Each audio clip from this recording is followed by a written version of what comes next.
What's going on, ladies and gentlemen? Welcome back to another video. In this video right here, we want to talk about the steps it takes to develop and carve out your entire game. So the first and foremost thing is footwork. When you're carving out your ball handling, you want to be able to dribble correctly. Make sure that you work on your technique and that you work on your efficiency with the handle, and along with other things. But at the same time, what's just as important as actually dribbling is footwork, because this is the shadow work that you do without the ball. So this is about 50% of ball handling right here would be in the footwork.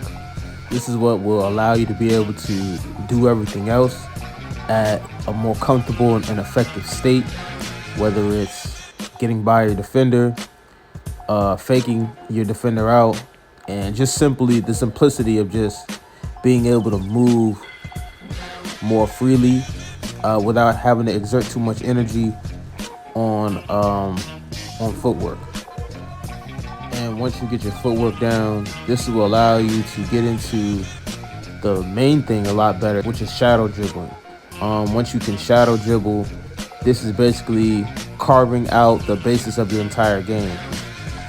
Shadow dribbling with the ball, basically, this starts to become your natural rhythm and the natural way in which you not only dribble but move on the basketball court. So as you continue to work on your shadow dribbling, the better sense you have of the way that you move on the court.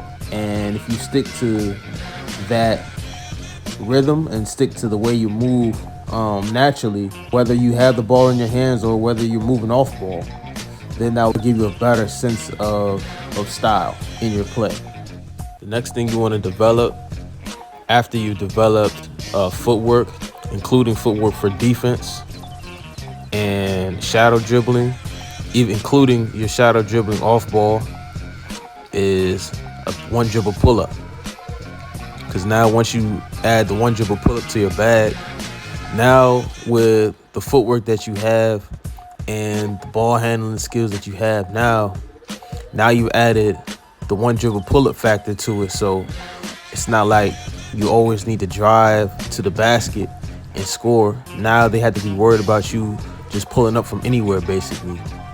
And now this is what makes you that much more deadly and sort of completes your game in that way, in that three-way kill threat. So now that you have the footwork and now that you have the one dribble pull-up on top of the ball handling skills that you have, your ability to move off ball, now you're becoming more sound of a player. And now what's missing is IQ and film study and timing and making sure that your IQ is good enough to do the certain things at the right time.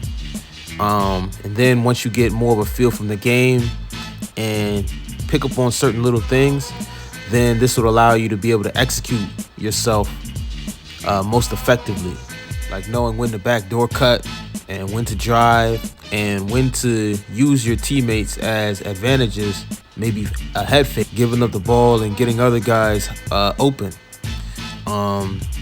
It's factoring in all these things to really complete your game and make you most effective. Another thing on top of this, after IQ, is stamina. Your ability to remain in that mental space for a period of 4 quarters, which is really hard to do, to be able to stay or stick to that kind of locked in mind frame and zone. We want to push ourselves to be able to hang as long as we can mentally that way, to where we're thinking in a strategic way and we're looking for openings and we're looking for weaknesses in the defense. So especially when you get to that professional level, you want to be able to really make sure that your stamina, your mental stamina is there. That way you can continue to keep going as long as you can. And last but not least, the other thing to make sure that you have is a strong body. Making sure that you're in the weight room and that your body has the capacity to handle all of these different avenues, whether it's ball handling, footwork, and your ability to last 4 quarters effectively in a game. You want to be able to make sure that you can execute all of your moves and for them to be as most effective as possible. So the weight room is very important. Not the only important thing, but very, very important in making sure that you can not only have a body that can last 4 quarters, but as well as making sure that you have a trained body that can perform the functions that it needs to perform at a disciplined rate. This way you can focus on the mental aspect of the game.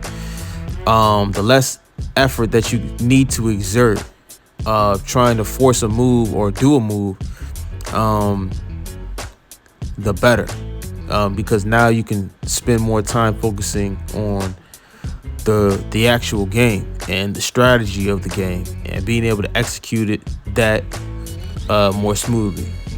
So this is going to conclude the video, you guys. I appreciate y'all for tuning in. I hope y'all learned something in this video. I will see y'all in the next one. Peace.